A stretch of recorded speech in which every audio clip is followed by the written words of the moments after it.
Hello everyone, and thank you for joining me today. My name is Mariya, and that is my first episode, and I think it will be nice just to introduce myself so you know who I am. And I kind of personally prefer to watch podcasts where I kind of know personality of the leader, because you have to be on one page, because there are so many podcasters now and it's very hard to pick one. I'm actually coming from Russia. I'm originally from Russia, but I live in Canada, Ottawa area, in Canada particularly. And to be honest, I already have a YouTube channel, but it's in Russian. It's not new. I have 12,000 subscribers, and now I'm all in crafty life, and I love all these kind of crafts, not just knitting. I've started to sew recently, and I sew just 2 dresses.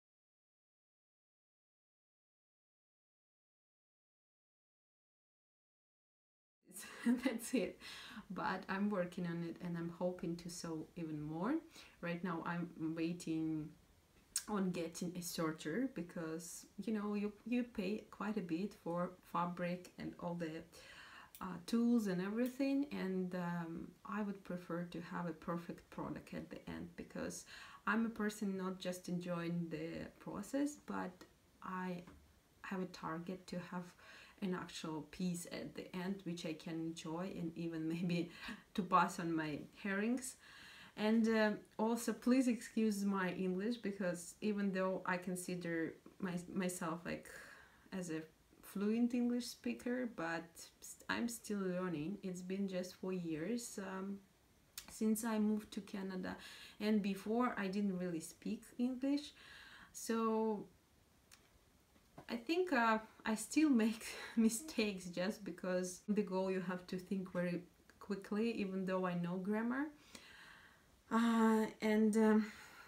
Why I decided to open this channel? First of all, because I found the Gentle Knitter podcast, and she's from Ottawa, and I was so excited to find her, to know that there is other knitters same as I am, because to be honest, I don't really have local friends who knits.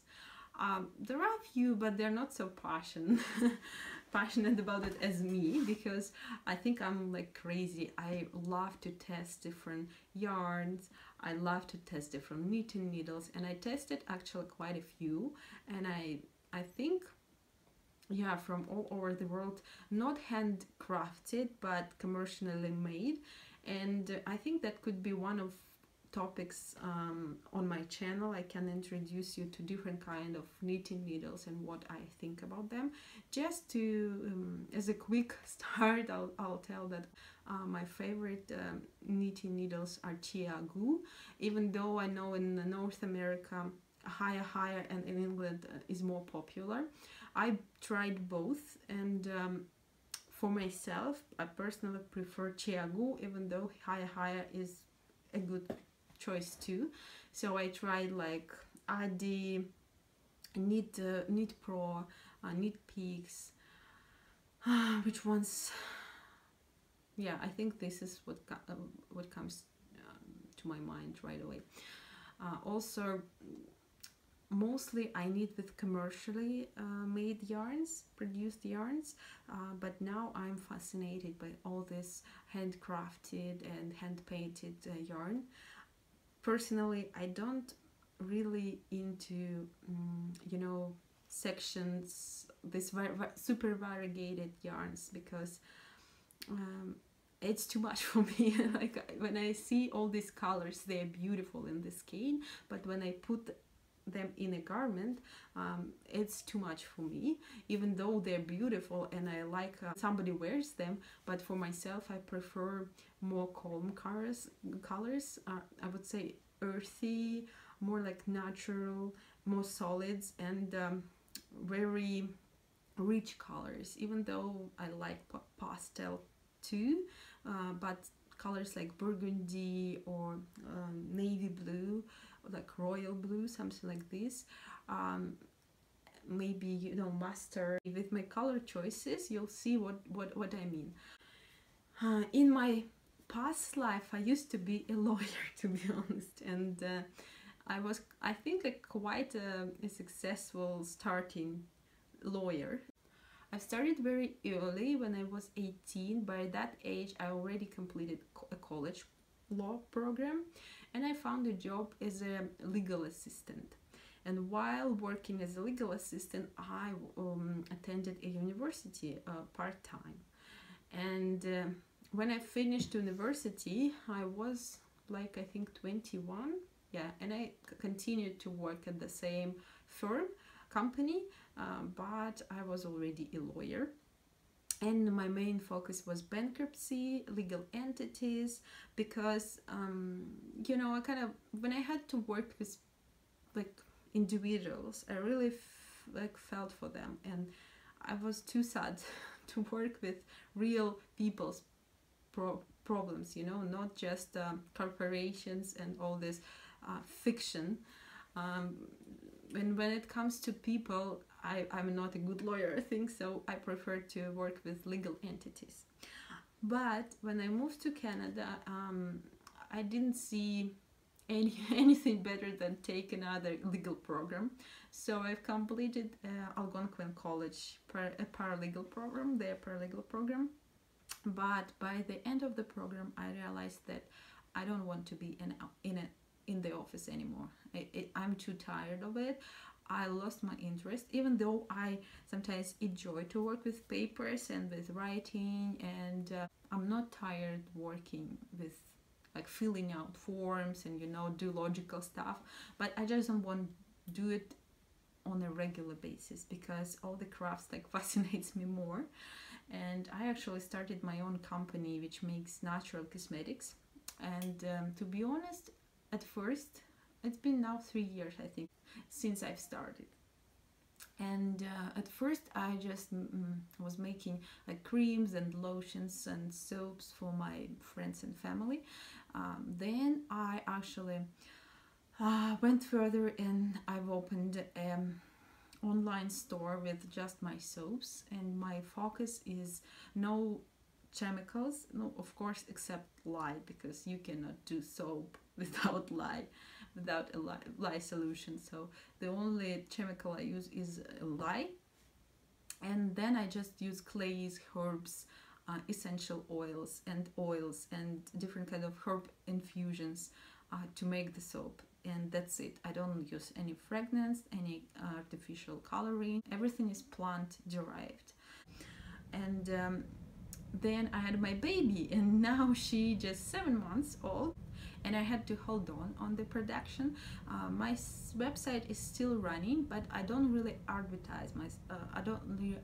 I have an Instagram account, and I'll put it in my notes under the video in the info box. But I don't really post there because I don't want to attract attention. I don't really have opportunity to cope with demand if there would be some. But my mom is coming next week from Russia to help me for half a year, and I hope to come back and to do everything again, and even to start producing, to extend my line in producing like lotions and cream, because I have very good feedback and response from my friends, family, and a little bit of clients who tried it already. But knitting is another my big passion, and I'm enjoying it a lot. Like I knit every day, and it relaxes me, and it's just such a joy, you know, when you buy all this yarn and all this, I don't know, project bags and everything, and it's just so calming. And if I even thought like maybe, you know, I should quit making cosmetics and do more knitting, and maybe kind of try to get into working in this field. But who knows, we'll see how it goes, because I actually enjoy making natural cosmetics as well as sewing, and I would even love to do pottery if I had more time, but I think at the moment it's just too much.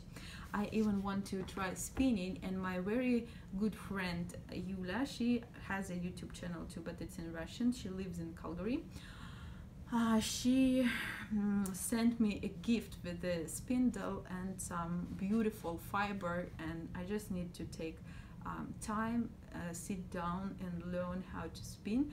Actually, I have no idea how to do that. I tried, and with no luck, but I need to sit down and watch tutorials online, and I think I will figure it out, or at least I will go to a spinning society or whatever, or something like that, and like this, or will take a class.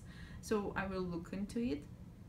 But why I decided to open the second channel in English, because even though it's great to have YouTube channel in Russian knitting is extremely popular. I think like it's even more popular than here in Canada, or I don't know, in America or in England, because I compare how many subscribers some channels have,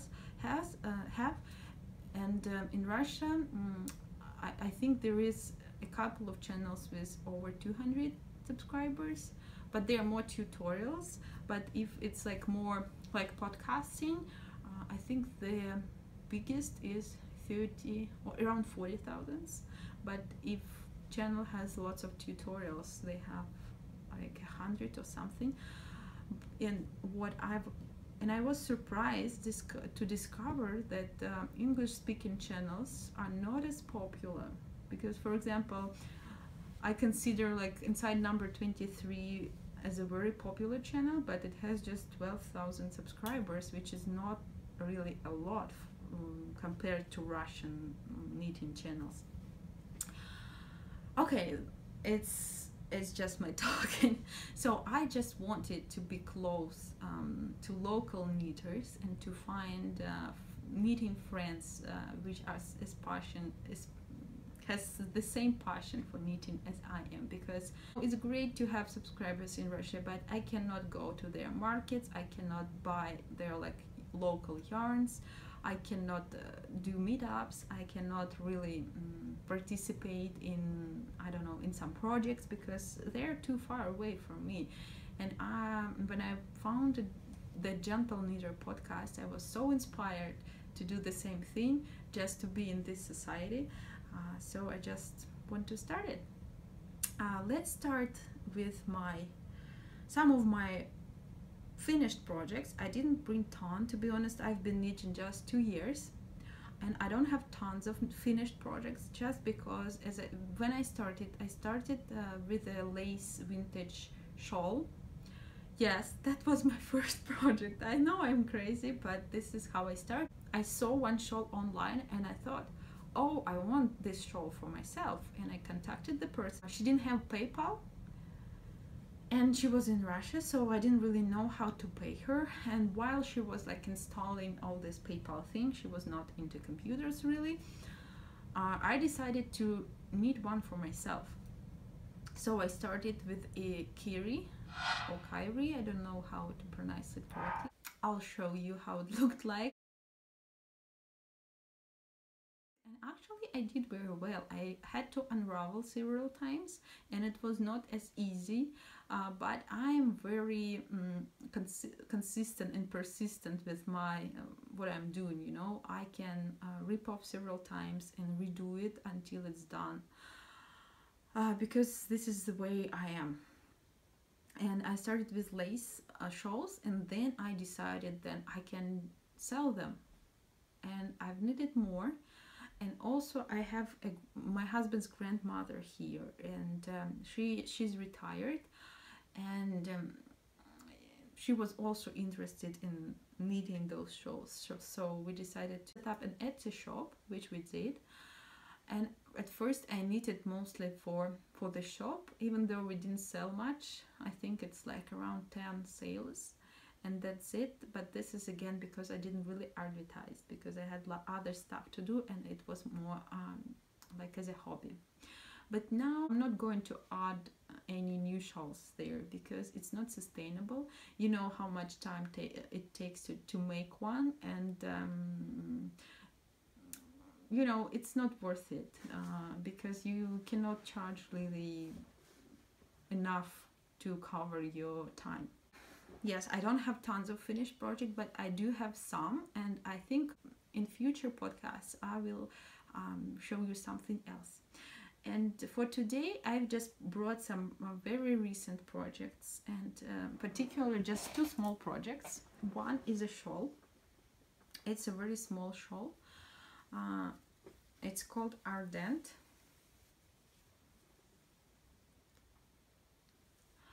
and it's very easy. Like, it's extremely easy. It's just yarn overs two together, and then a garter stitch. And this is made with soft Donegal tweed. And this tweed I bought from my friend. She lives in Ireland,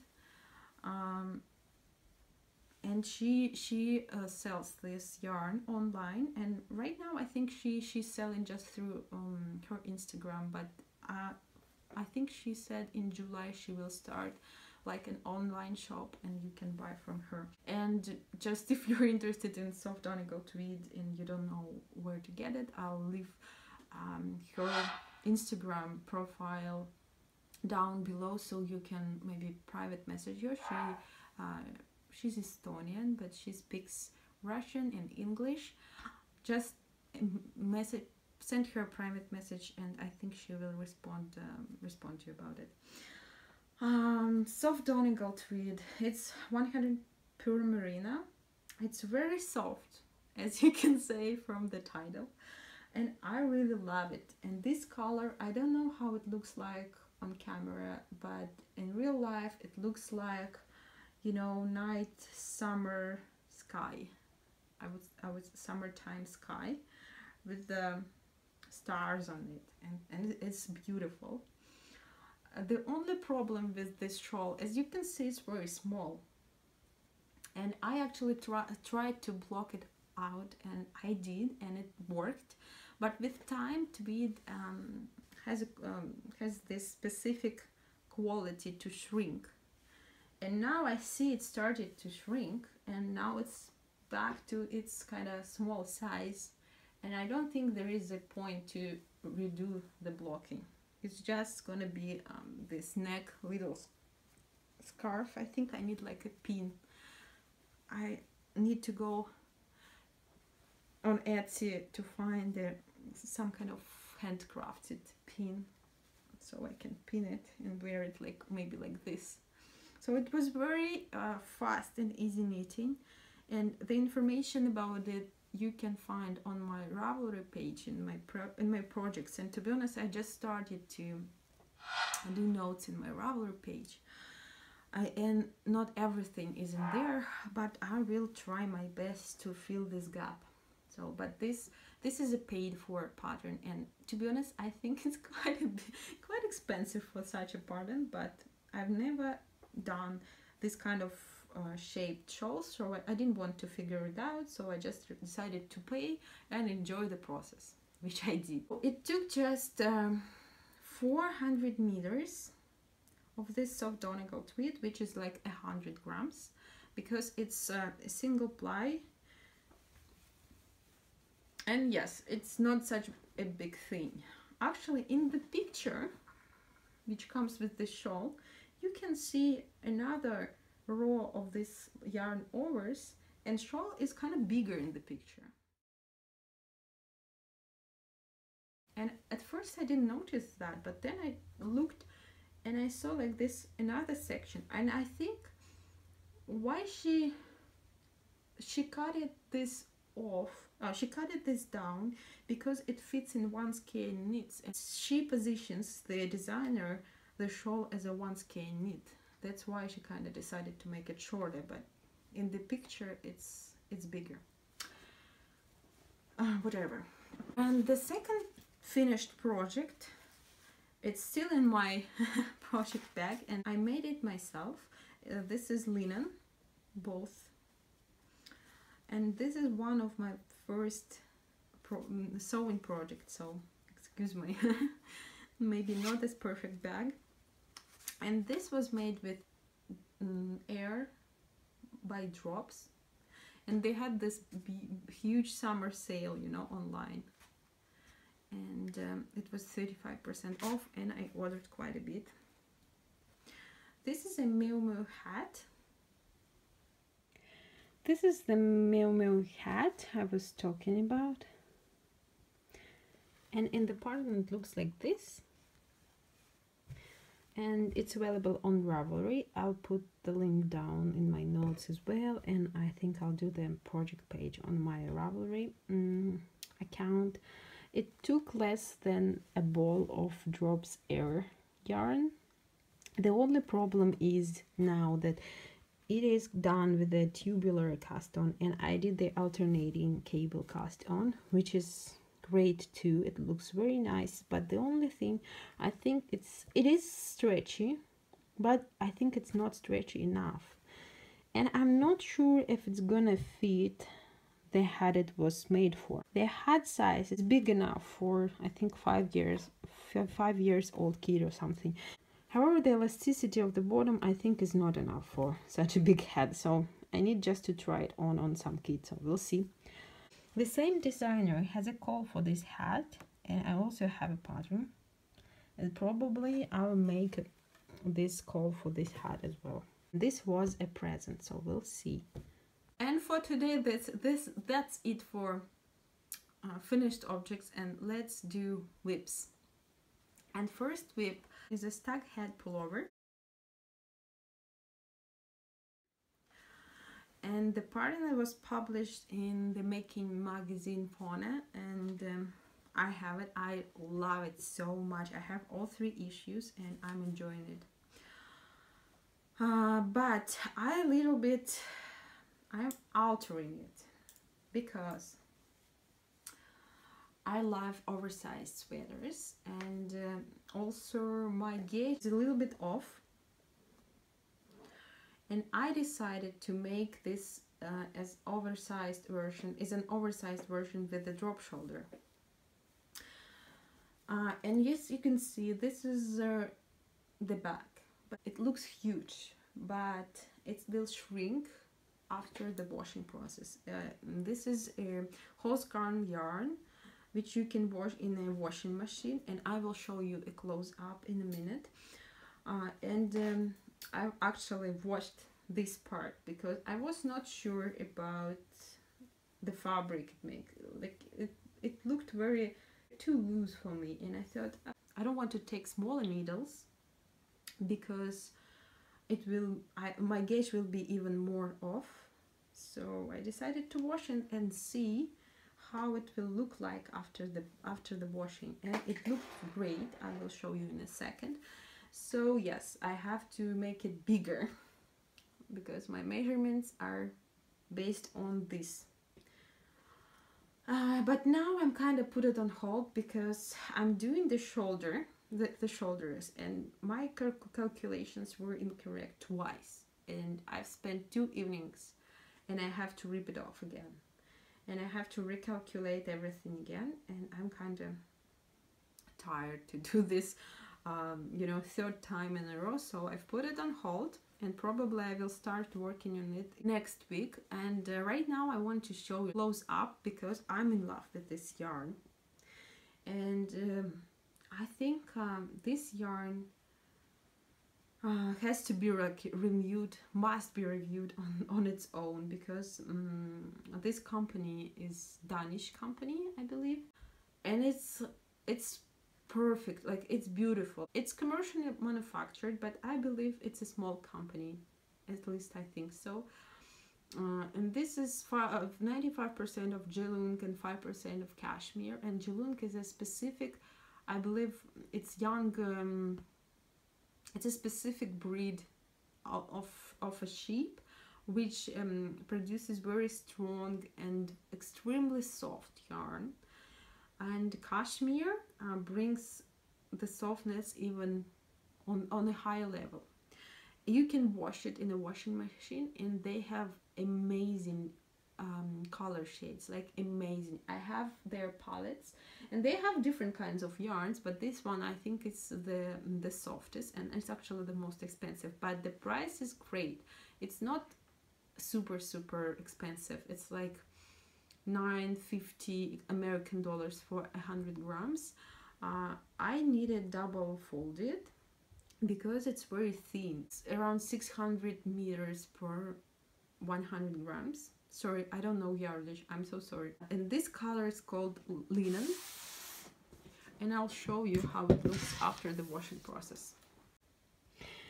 So before the washing machine, it looks, you can see, you can easily see through, and it's like, you know, not as a good and even fabric.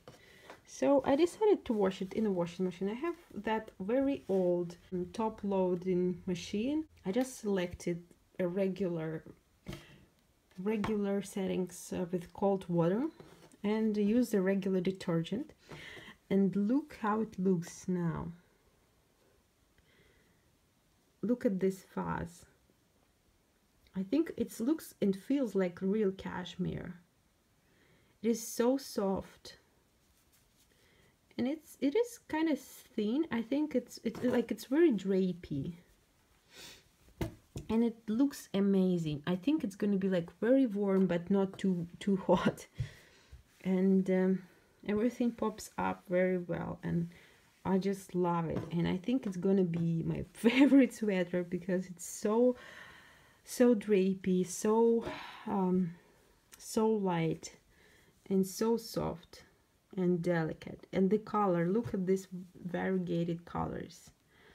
And it's not just flat color, there are so many shades in it, and this it has like so natural, this kind of earthy look. So I'm really enjoying it. Another very interesting thing about this pattern is the method of cast on. If you can see, the rib is not shrinking. It's not pulling back as usually a rib does. So this called an alternating cable cast on. In the pattern, I think it's called alternating the cable cast on, but online I found it as an alternate call. I don't remember, or it's vice versa. But because of this cast on method, the rib is not pulling back and it's looking flat. So, and I think it's a great thing to remember if you don't want your sweater to be shrinked at the top, at the bottom. And while I'm talking about this sweater, about this Holzgarn yarn, which is called Noble, I just quickly want to show you the shades. Look at these shades. They all naturally looking like earthy, and they're all solids. But it's kind of not. I would say it's like very variegated. Actually, they have lots of shades, different kind of. I think you can see what I mean. Please let me know in the comments below if you'd like me to do a review of their yarns, because I have quite a bit of them and different kinds, and I've done several swatches, and I hand washed them, and I washed them in a washing machine. I measured everything, how it shrinks. So I can do a review. I'm not paid for that, but it's just for my love of this yarn. Let me know if you're interested. So I'm enjoying the process a lot, and it's a fast knitting because it's 4.5 millimeters, which is 6 American. So I think it took me like maybe 5 evenings to do all this. And once I wash it, it's gonna shrink down, so it won't be as big as it is now. We'll see how it's gonna look like. And it's also living in my own my own project bag, which I sewed also with linen, and it has linen lining as well, and I love this bag. The next whip I'd like to show you is a cardigan by Junko Okamoto. This is a Japanese designer, and the cardigan looks like this. See, it's oversized and it's lacy, and I love everything oversized and lacy sometimes. So when she released this pattern, it was just released, I bought it the same day. And this is, I think also what attracts me more, that it's made with this rustic Moeke yarn, and I really love the yarn, and I would love to knit with this yarn, but it's not available in my city, so I have to order it online. And I thought, I've got so much yarn, I have all these, see, all these organizers, they are full with yarn. So I decided I need to knit with my stash, and I have several yarns that fit this gauge. So I decided to make swatches to see, and I'll show you some swatches that I've made. Oh yeah, I've spent like 2 evenings just making the swatches. It's actually a new thing for me, because before I just didn't like to make swatches, because they take time, they take yarn, and I thought it's just useless. But right now I think it's better to spend more time and more even yarn for preparation, so you're happy with the final results. You don't have to re-knit it, you don't have to unravel, and you are happy when it's done, and you can wear it until the end of your life. So what I have in here, this is that cashmere, same as here. This is 100 cashmere, and I've bought it as on this scone, like this. It was 300 grams, and I use it 3 folds together from one ball, and it's very easy to do. If you don't know how to knit with 3 threads from one ball, just Google it. It's very easy. It's much easier than knitting with 3 balls at once. So this is and I knit with 2.75 needles, which number is that? It has number, it's higher. I don't know, it's not saying anything. That's strange. So, and this was made with 2 threads, and I think it was too thin, even though the gauge is correct, but it's too thin. This one is Chinese yarn, which is popular in Russia. It's 70% wool, 30% acrylic, but I think because of the acrylic, it's kind of, you know, it's not as drapey as I wish, even though the lace pops up a lot and it looks, I think, great. This is Estonian yarn, Haapsalu. It's 100% wool, but it's very thin. It's 3 folds again, because I have tons of this yarn left for my shawl knitting. It's very soft. I actually have it in this color and in a couple of the other colors, but not enough to make a cardigan. So I decided to try natural dyeing just to see how it looks and if I like it. This was dyed with onion skins, and this one with avocado.